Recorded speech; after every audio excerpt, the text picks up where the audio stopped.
संहार काली या शमशान काली को बहुत से लोग घर में पूजना चाहते हैं। बहुत से लोग इसको पूजने की बात करते हैं। कई लोगों ने ये पूछना होता है कि ऐसे मंत्र माँ काली के जो कि बहुत उग्र हैं, स्तोत्र जो कि उनकी ऐसी ऊर्जा को जागृत करते हैं जिसको संभालना सबके बस का नहीं है। माँ काली को घर में लोग पूजते हैं, उसके नियम क्या होते हैं? क्या माँ को पूजने के बाद में जो ये परेशानियाँ हमारी ज़िंदगी में हम लोग महसूस करते हैं, ये सब क्या है? जय महाकाली, हर हर महादेव। आज का सब्जेक्ट और ये आज का जो वीडियो है, ये कुछ लोगों के लिए एक चेतावनी वाला संभव होना, इसका होना एक चेतावनी की तरह है। हो सकता है कि लोग एक परसेप्शन लेके जो चलते हैं कि हमने माँ को, एक हमारा जो बॉन्ड हमारा जो बना हुआ है कि हम माँ को माँ मानते हैं और अपने आप को उनकी संतान, और उसके बाद में हम लोग माँ भगवती का पूजन करते हैं।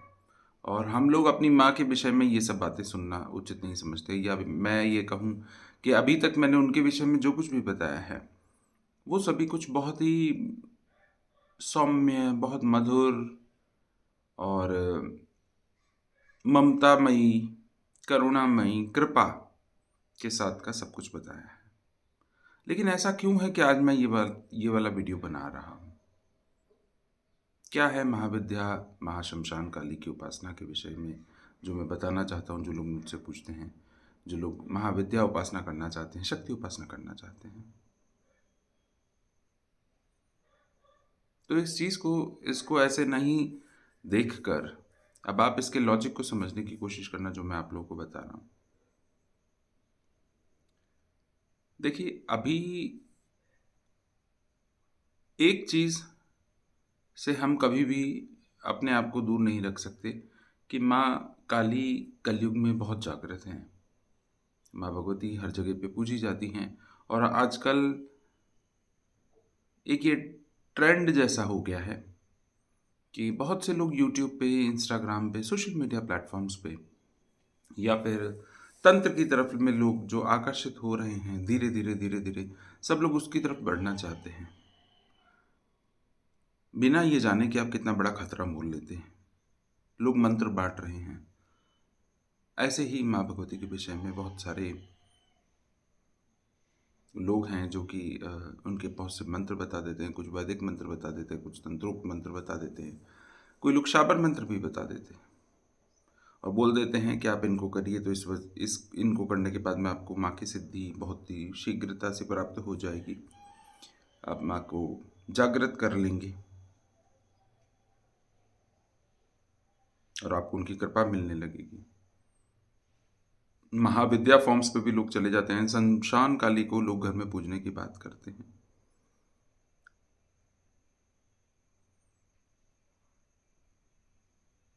ये सब चीज़ें कहीं ना कहीं आपकी ज़िंदगी में बहुत बड़े कष्ट का कारण बन सकती है। इस बात को खुले शब्दों में आप स्वीकारें या ना स्वीकारें, यह आपका अपना मत है। अगर आप ये अनुभव होना कि माँ की शक्ति क्या है, हर किसी के लिए संभव नहीं है कि लोग इस चीज़ को महसूस कर सकें कि माँ की शक्ति कितनी प्रचंड हो सकती है। जो लोग महसूस कर लेते हैं, करना शुरू कर देते हैं, समझ जाते हैं कि क्या संभव है और क्या नहीं, और हमारी स्थिति क्या है। अगर ये कहा जाए कि इस संसार में आने वाले सभी लोग सिर्फ और सिर्फ मुक्ति के लिए आए हैं, तो क्या सब लोगों को बचपन से ही संन्यास ले लेना चाहिए? फिर ऐसा क्यों कहा जाता है कि आप गृहस्थ करो? शास्त्रों ने यदि गृहस्थ आश्रम बनाया है तो उसके पीछे कुछ तो कारण होगा। ये संसार चलना उतना ही आवश्यक है जितना ही आवश्यक हम लोगों का मोक्ष की तरफ बढ़ना है। हमारा गृहस्थ होना भी आवश्यक है। ऐसा नहीं है कि हर किसी का आवश्यक होता है, पर जिनका नहीं होता है वो शायद 1% भी नहीं है बाकी आबादी की। और उससे भी अलग चीज कि हम लोग अब उस युग में तो जी नहीं रहे हैं जबकि करुणा और दया पे ही लोग जीवित हो जाते थे, या किसी और के आश्रय ही हम 2 वक्त की रोटी भी खा लेते, या हमारी ज़रूरतें पूरी हो जाती, चिकित्सा उपलब्ध हो जाती। ऐसा तो नहीं है। मटेरियलिस्टिक लाइफ को हम लोग बदल कैसे सकते हैं? जो इंसान इस दुनिया में है उसको रोजी रोटी भी अपनी अर्जित करनी है, उसको रहने के लिए घर भी चाहिए,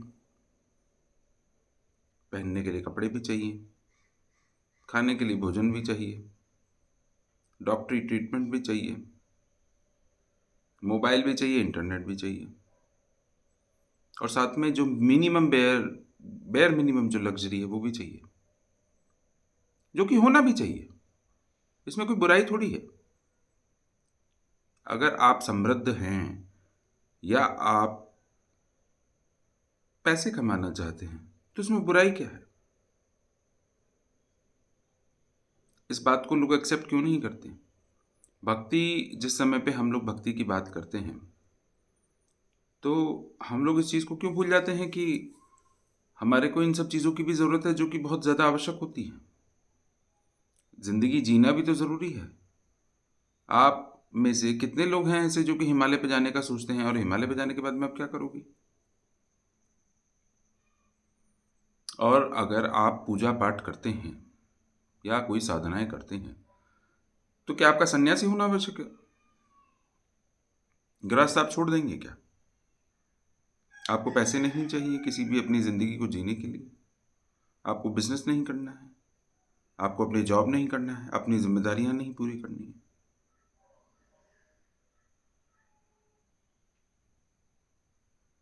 मेरा आज ये सब कुछ बताने के पीछे कारण है कि हर दूसरा इंसान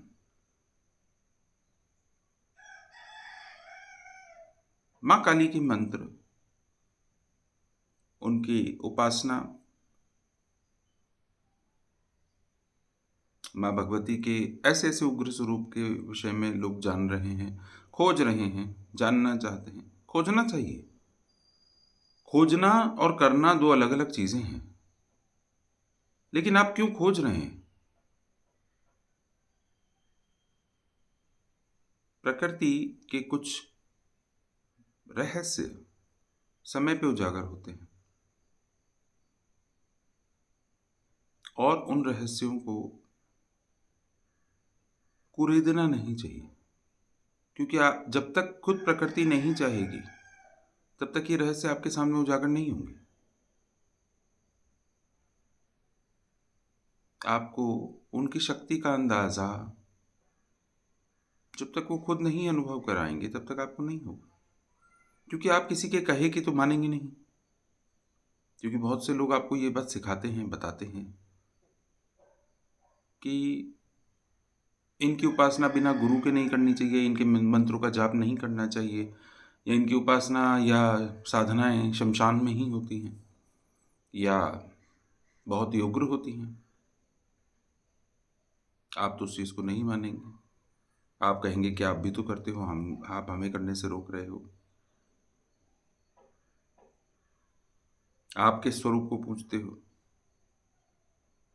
मैं आपको एक बात बताता हूँ। माँ काली के किसी स्थान विशेष की स्वरूप को पूजना, जो किसी स्थान से जुड़ा हो, किसी शक्तिपीठ से जुड़ी किसी ऊर्जा को पूजना, और महाविद्या की उपासना करना, या शमशान काली की उपासना करना, ये दो अलग अलग चीजें हैं। जब हम लोग शमशान उपासना की बात करते हैं, आप जानते हैं आप कितनी बड़ी ऊर्जा को जागृत कर रहे हैं, और वो जब आने लगती है आपके साथ प्रवेश करने लगती है, कैसे कितने सारे चेंजेस आपके साथ में हो जाते हैं। माँ की जो संहारक शक्ति है वो सिर्फ और सिर्फ विनाश के लिए है। वो हर चीज को अपने अंदर उनमें समाहित हो जाता है, सब कुछ विलय हो जाता है। तो ऐसी शक्ति जिस समय पे आप जो जागृत कर रहे हैं, और वो जब आपके साथ में जुड़ने के बाद आपको जब वो विलय करना अपने अंदर में शुरू करती है, धीरे धीरे जब सब चीजें आपके साथ में खत्म होने लगती हैं, तब आप लोगों को जागृति होती है कि हम लोग कहाँ फंस गए, हमारे साथ ऐसा क्यों हो रहा है, वैसा क्यों हो रहा है। आप तब क्यों नहीं सोचते कि आप उसको क्यों बुला रहे थे? वो गलत थोड़ी है। आप यदि माँ काली और शमशान काली का भेद ही नहीं करना चाहते, है वो माँ ही, मातृ स्वरूप, लेकिन करुणामयी या ममतामयी उस तरह से वो नहीं देगी। भाई उनके लिए तो जो बच्चे उनमें विलय हो जाएंगे वो मुक्त हो जाएंगे, तो वो गलत कहाँ है? उनको ये सब भेद समझ में नहीं आते कि आपको लग्जरी भी चाहिए, सौम्यता भी चाहिए। वो उग्र हैं, वो सौम्य थोड़ी हैं। जिस भगवती को हम मातृ स्वरूप में माँ की तरह जिसको हम लोग पूजा करते हैं या हम पूजना चाहते हैं, या जिसकी हम लोग उपासना करना चाहते हैं, वो स्वरूप कुछ अलग होता है। कि हम माँ भगवती को श्रृंगार देते हैं, हम माँ को अपनी कुल देवी के साथ मनाते हैं या दुर्गा माँ के साथ में पूजा करते हैं, ये एक अलग विषय है। ऐसा नहीं है, ये चीज़ें दोनों एक साथ में नहीं हो सकती हैं। और उस समय जिस समय पे हम लोग माँ भगवती को तीव्र जागृत करने के लिए उनको तरह तरह के भोग देते हैं, उग्र भोग देते हैं, उनकी साधनाएं करने लगते हैं, उनके मंत्र जाप करने लगते हैं। आप जानते हैं माँ काली के सिर्फ 2 मंत्रों के अलावा एक भी ऐसा मंत्र नहीं है जो कि बहुत ही प्रचंड और उग्र ना हो। और ये 2 मंत्र भी अपने आप में इतने सिद्ध हैं कि ये मंत्र आपको कहीं भी कुछ भी ले सकते हैं, कुछ भी करके दे सकते हैं। ये बात मैं अपनी अनुभव से बता रहा हूँ, जिम्मेदारी के साथ। अब आप इसके लिए मेरे से मंत्र मत पूछना, क्योंकि मैं मंत्र नहीं दूंगा। मंत्र ऐसे नहीं दिए जाते। जब सब लोग आपको मना करते हैं कि आप मंत्र मत करो माँ के, तो आप लोगों को लगता है कि ये हमें मिसगाइड कर रहे हैं, छुपाना चाहते हैं, ये सोचते हैं कि हमें ना मिल जाए, जबकि ऐसा नहीं है। कहीं ना कहीं इस साधना को करने के, इस तरह की साधना को करने के बाद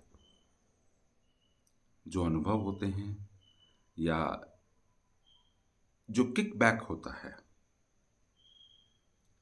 हर कोई उस चीज को नहीं निकाल सकेगा। आप कोई भी साधक उस ऊर्जा को किस तरीके से बैलेंस करता है, ये एक अलग विषय है। इसके लिए बड़ी मेहनत लगती है, बहुत ज्ञान लगता है, बहुत बहुत पापड़ बेलने पड़ते हैं। कोई भी चीज़ आसानी से नहीं मिलती है। और सबसे बड़ी बात, क्या फ़ायदा है ऐसी शक्ति की उपासना करने का कि जिससे कि आपको अपनी ज़िंदगी में शांति से 2 वक्त की रोटी नहीं मिले?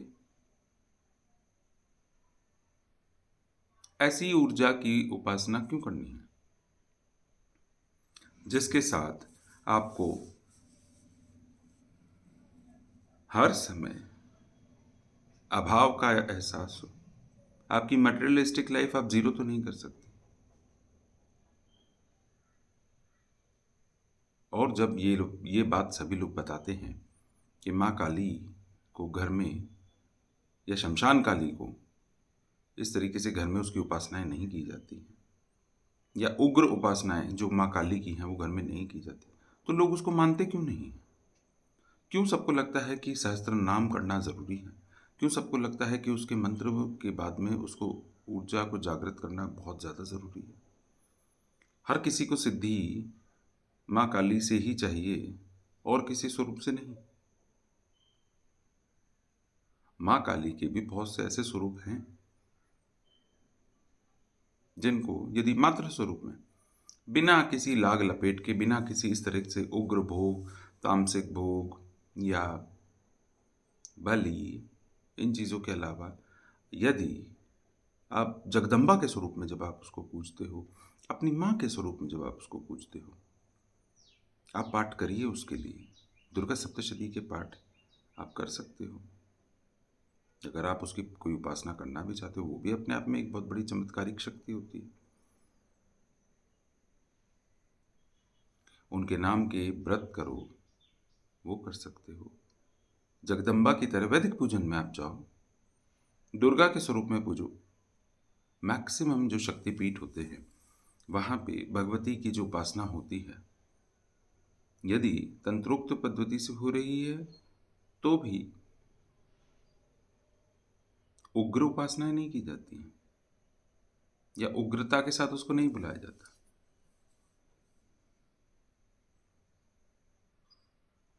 जगदम्बा की तरह उसकी पूजा की जाती। किस महाविद्या के स्वरूप में की जाती है ये मैं नहीं बताना चाहता। राज राजेश्वरी की तरह उसको पूजा जाता है, षोडशी की तरह उसको पूजा जाता है। आपको मैं हिंट दे रहा हूं। और जहां पे तंत्रोक्त उपासना नहीं भी होती है, वहां भी उसको इस तरह से नहीं कि मतलब सिर्फ और सिर्फ वो खून ही पिएगी तो उसको प्रचंड जागृति होगी।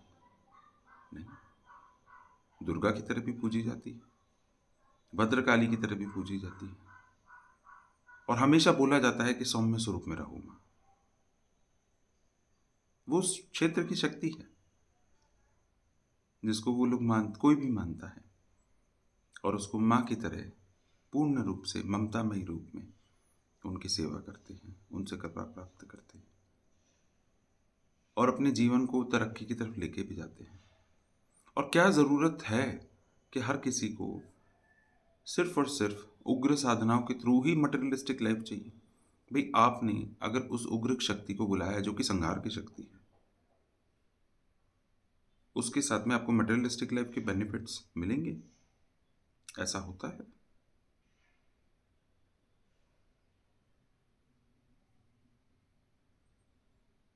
चेतना को जागृत करिए, सही रास्ते का चुनाव करिए, और प्रकृति के साथ छेड़छाड़ मत करिए।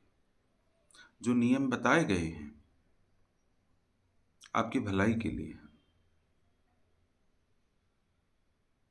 उन नियमों को मानना नहीं मानना आपका अपना मत है।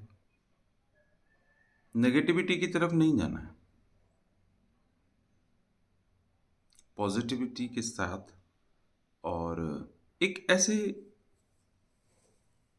तरीके से जिससे कि आप सुख भी भोगें और भगवती की उपासना भी करें, उसकी सेवा भी करें, उसकी कृपा भी प्राप्त करें, मातृ स्वरूप में उसको प्राप्त करें। हर किसी को ये सब करना बहुत आवश्यक होता है, क्योंकि हम लोग जिंदगी जी रहे हैं, और सभी सुखों की प्राप्ति कोई बुराई नहीं है। गृहस्थ में रहना या भोग के साथ में अपने जीवन को आगे की तरफ बढ़ाना, अपनी जिम्मेदारियों का निर्वहन करना, और बेयर मिनिमम फाइनेंस की रिक्वायरमेंट को मैनेज करना, कोई बुराई नहीं है। जय माँ महाकाली, हर हर महादेव।